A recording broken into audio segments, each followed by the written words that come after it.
So just like the brainstorming which we discussed earlier, this second tool, which is the nominal group technique, is also a tool which is regarding problem identification, solution generation and decision making. So here also we are interested in finding out the solution or generating number of ideas, just like what we have done in brainstorming. The only difference here between the brainstorming and nominal group technique is how do we collect these ideas.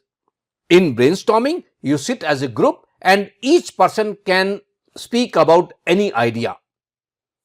But the problem here is that in brainstorming, you might have some people who are dominating and some people who are shy to speak out.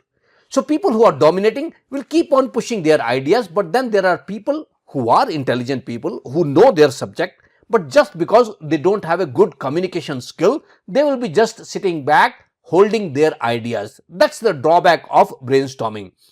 To overcome that, we have nominal group technique.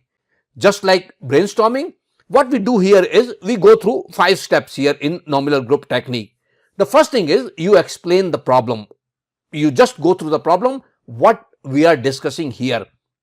And then instead of everyone saying their idea, what we do here is that each one silently sits for some time, notes down their idea about the problem. They don't say, they don't tell that idea. Then once you have done that, then comes the sharing stage. In sharing stage, we go one by one. So person number 1 will tell one idea. Coming to the second person, then he or she will tell whatever his or her idea is. Then go to the third person, fourth person, fifth person. So each person tells one idea at a time by turn. And then you keep on rotating till you have collected all the ideas from all these people.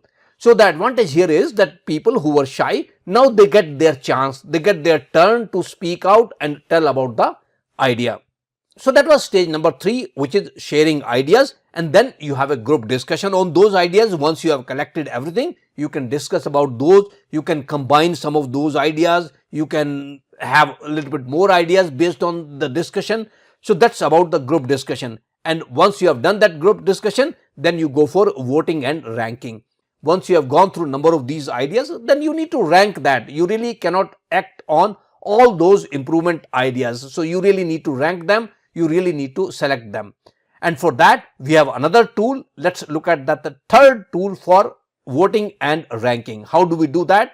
That will be done by the third tool which we are talking here. Let's look at that tool in the next video.